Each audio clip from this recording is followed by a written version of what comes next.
मलाई विश्वासै लागिरहेको छैन तिमी मेरो हातमा छौ भनेर। बल्ल आयो है तिमी। छोरी अब म जान्छु ल, धेरै दिन बस्न सक्दिनँ। यहाँको रीतिरिवाज सकाएर आइहाल है। कति बसिराखेको? अलिअलि त काम गरे पनि हुन्छ होला नि। हुन्छ आमा। खै त अहिलेसम्म खाना पकाएनौ? नानु सुत्दैन, खालि दुध खोजिरहन्छ। दुध नपुगेको हो कि खोइ। खालि त्यस्तै भनेर बस। पकाउनु चाहिँ छैन, सबभन्दा पहिला आएर खाना चाहिँ सक्छौ? के गर्नु त आमा, नानीलाई दुध खुवाउँदा खुवाउँदा भोक लाग्यो, धेरै गाह्रो भयो खाए अनि। खुब सजिलो छ त्यस्तो भन्न। खाना त पकाएनौ, भाँडाहरू त अलिकति सफा गर्न सक्छौ होला नि, कि त्यो पनि सक्दैनौ?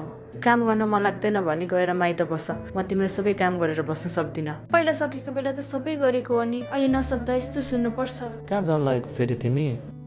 तिमी पनि जहिले अफिसमै हुन्छौ, मलाई यहाँ गाह्रो भइसक्यो। आमाले भन्नुभएको काम गर्न सक्दैन भने माइती जाउरे, त्यसैले जानु लाग्यो। छोरी त ठुलो